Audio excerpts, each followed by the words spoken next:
Next Saturday, I did not answer the phone. I sat on the sofa, and I waited for her to come down. And I realized I don't have unlimited Saturdays left. She'll be gone in 4 years, and so will they. She's 14 now. She still needs me even if she's learned not to show it. And what I had been teaching her, without meaning to, was that love comes with a lot of cancellations.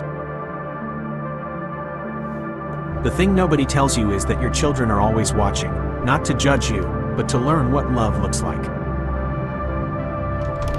But she laughed once, a real laugh, and for a moment she was 9 years old again, and so was I. We didn't talk about anything important. We talked about school and a show she liked and the weather. We drove to the ice cream place she liked as a kid. She ordered the same thing she always orders.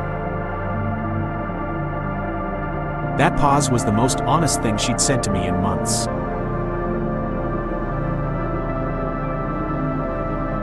She paused for a long moment, long enough that I noticed the pause, and then she said yes. I went back upstairs, knocked again, and asked if she wanted to go get ice cream, just the two of us. Once becomes twice, and twice becomes always, and children are counting even when they pretend not to. I thought about all the Saturdays I had stepped outside to take a call and told myself it was just once.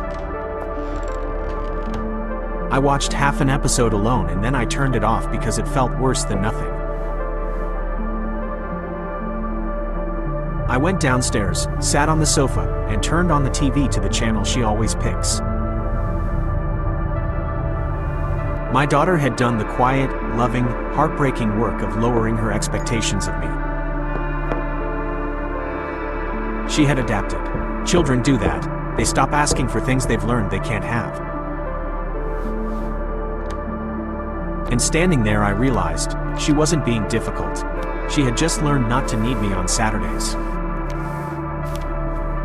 I said, sure, no rush, and I closed the door quietly and stood in the hallway for a moment. I asked if she wanted to watch something together and she said, maybe later, Dad, I'm almost done. She said, come in, and she was sitting at her desk, headphones on, textbook open.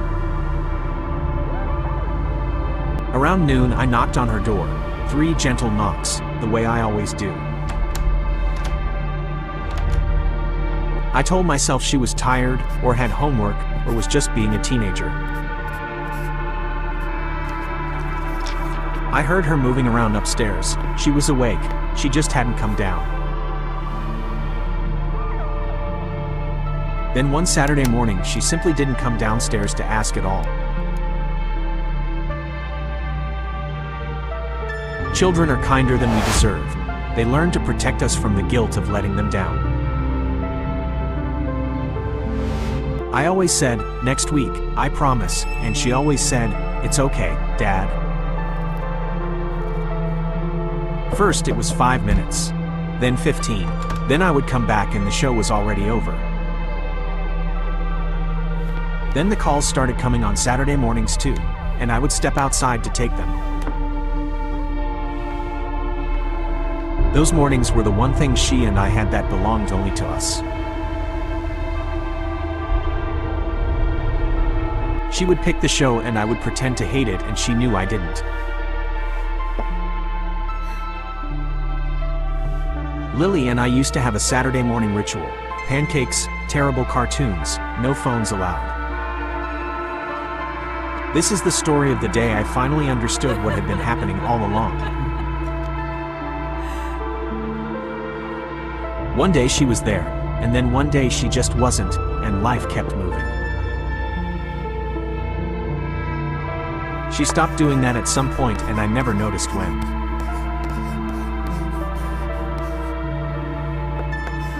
My daughter Lily used to run to the door when she heard my car in the driveway. It doesn't arrive like a punch, it arrives like a season changing when you weren't looking. I don't remember the exact day it happened. That's the thing about this kind of loss.